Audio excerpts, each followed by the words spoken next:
na takot ka. Dinuduro-duro pa, no? Ayun, nasa linya na natin si former Senator Antonio Trillanes IV. Magandang umaga po sa inyo, Senator. Magandang umaga po sa inyo, kasamang Alvin at Opo. sa ating mga listeners. Alam mo, unahin ko na itanong, baka malimutan ko lang. Narinig ko yun kagabi at saka nabasa ko rin sa social media pagising ko kaninang umaga. Totoo bang kayo ang incoming DILG Secretary? Wala pa pong mga ganyang mga impormasyon, ano? Wala po pa tayong natatanggap. So, ganun lang po yun. Pero meron bang nag-alok sa'yo na kayo ay magiging DILG Secretary, yung Malacanang? Wala pa po na naririnig din lang po natin yan sa mga sa social media. Ayun. Yan. So pareho lang tayo na parang Opo. nagfo-float lang pero wala pa, nothing official kasi baka bukas makalawa kayo na i-anunsyo lang kayo ng Malacanang Senator na kayo na yung DILG Secretary. Wala pa naman pong formal offer ang Malacanang. Wala pa po. Ayan, okay. Siguro yung iba, na-excite lang din kasi kayo may kopya na ng warrant of arrest ng ICC, and yet dinideny pa ni DILG Secretary John Vic Remulla. Hindi niya alam eh. And true enough, after a few hours, lumabas nga na merong nga pong warrant of arrest. Eh sabi ng iba, bakit si Trillanes ang may bit-bit ng warrant of arrest? Bakit nga po ba nagkaganon, Senator? Yeah, well, ganito po. Kung maalala nyo, di ba yung kapatid ni Secretary John Vic, yung nag-announce nito last year pa? Si Ombudsman. Si Ombudsman Remulla, sinabi niya, nakita ko, sinabi niya, meron daw, sabi niya gano'n. Bakit hindi siya naniniwala doon sa kapatid niya? Di ba? Tapos, incidental lang po yun na hawak na pinakita ko yung warrant kasi nasa NBI po yung warrant. So, pinakita ko lang sa media, imbis na yung NBI po yung nagpapakita. Ganun lang po yun. Opo. So, kumbaga, hindi ikaw ang taga-silbi, hindi ikaw ang nag-execute ng warrant kahapon, hindi ganoon. NBI ang nag-execute. Opo. At ando doon lang po ako, maliwanag yon dahil personal na request ni Bato de la Rosa. Akala ko naman, pagka sumama ako doon, sasama siya. Di ba? Parang siguro hinahamon niya ako, tinanggap ko lang po yung hamon. Yung pala, tinanggap ko yung hamon, pero maduduwag naman pala siya, ibang usapan po yun. Parang takot na siya. Takbo ng takbo kahapon. Nadapa pa tuloy. Sabi niya may nagka-wrestling daw. Wala naman wrestling dun sa video. Nadapa siya, kaya nagkasugat yung daliri niya. Yun na nga po, no? Kaya talagang malaking kahihiyan yung ginawa niya. Pero mainam na rin po yun dahil yun na nga, prior to this, kung hindi siya nagpakita kahapon, kung nagtagulang siya, malabong mahanap po ni Secretary John Vic. Kasi nung Sabado, may dragnet pa siyang sinasabing 10,000 pulis. Yung pala wala naman. Diba? Tapos kaya ngayon, kailangan, andyan na, nabigyan na siya ng pabor ni Bato, kailangan hindi na makalabas yan. Ganun po yun. So ano dapat ba ang gawin ng mga otoridad? Kasi kagabi po, yung last na monitor natin ay na isinailalim sa protective custody. Senator Sani, ano po? Ang sinasabi ninyo ay hindi dapat. Dapat sa executive, you enforce the warrant. Ganun ba dapat ang gawin ng DILG o DOJ? Opo, ganito po yan.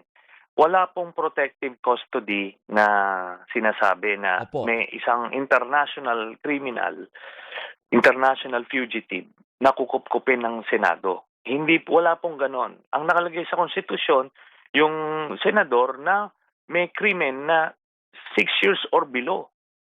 Yun po ang protektado siya while Senate is in session. Pero napakita ko na before, ako po mismo ay inaresto sa loob ng Senado, binasahan ako ng Miranda right habang in session dahil yung warrant po sa akin ay para sa krimen na may Parusa. pataw na perpetual reclusion perpetua. So yun po yun, life imprisonment. Hindi kayo So, tumakbo yun po at hindi kayo natakot, hindi kayo nagtatatakbo. Yes, opo. Ganun po yung batas eh. Alam nyo, ganito, ordinarily, pwede silang kasuhan ng obstruction of justice. Pag pumasok po yung otoridad na may valid warrant lahat po ng haharang, whether sergeant at arms yan o kung sino senador yan, ay ano yan, obstruction of justice. Hmm. Tapos o cuddling a fugitive. Opo. Pero ito, inantayin lang naman siyang matapos yung session, pwede na dapat sinerve yung warrant. Hmm. Kaso to de-escalate the situation, na minarapat na lang ng NBI na palagpasin itong araw na 'to kahapon. So, para kumalma yung sitwasyon. Opo. So hindi po, kahit po yung bagong Senate President, si Alan Peter Cayetano, hindi niya kayang pigilan yan o i-assure yung kanyang kabaro, si Senator Bato de la Rosa, na hanggat ako ang Senate President, hindi ka pwedeng bitbitin o damputin ng NBI o kung sino mang otoridad dito from the Senate. Opo, hindi po puwede yun. At 'pag ginawa niya po yan, pati siya damay po kasi obstruction of justice nga po. Gano'n. Paano natapos yung usapan ninyo kagabi, Senator Sani? So nagkasundo din kayo na pahupain muna yung tensyon, pero today, isi-serve ulit yung warrant laban kay Bato? Hindi po, ganito po 'no. Ako, para maliwanag lang po, hiwalay po ako do'n sa desisyon ng NBI. Meron silang sariling chain of command, ika nga. Ako, I'm just there, to personally witness the arrest as requested by Mr. Bato. Yun lang po naman. Ah, Pero inabangan ko sila, sinamahan ko yung mga ahente kasi iniipit nung bagong sergeant at arms. Kaya sinabihan ko sila, magkakagulo dito pagka dinitain nyo itong mga yung NBI Sham. agents.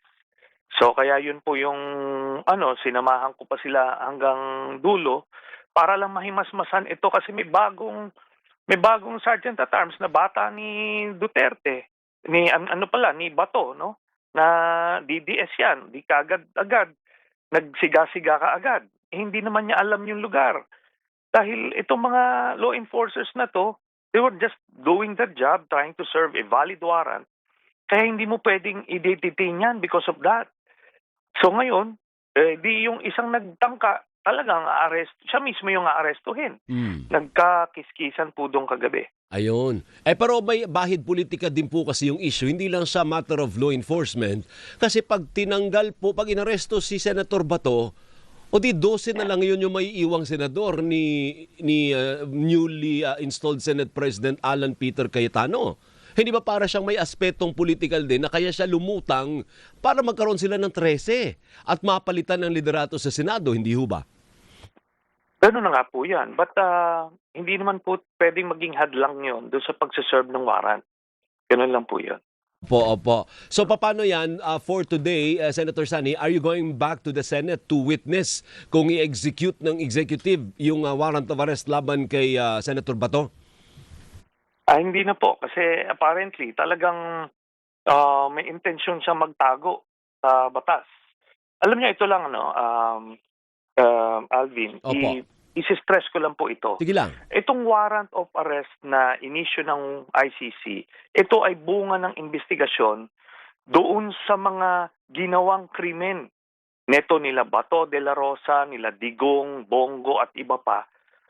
Yung war on drugs, yung extrajudicial killings. Tayo po, saksing buhay tayo, nakisisiga nitong mga to. Hmm. Sunugin pa raw kung sino, susunugin pa raw yung mga tao, barilin nyo, hamunin yung lumaban.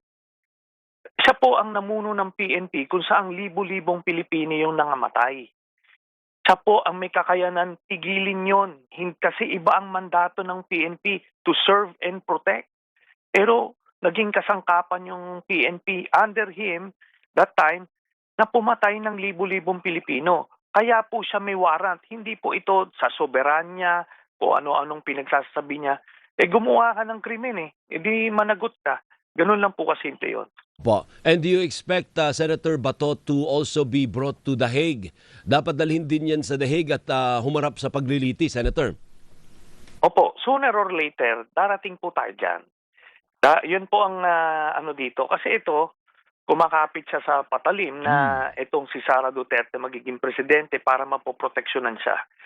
Doon nyo po makikita na itong tao, international criminal na po ito ito, hindi po local courts na kaya mong maareglo yung mga kaso-kaso.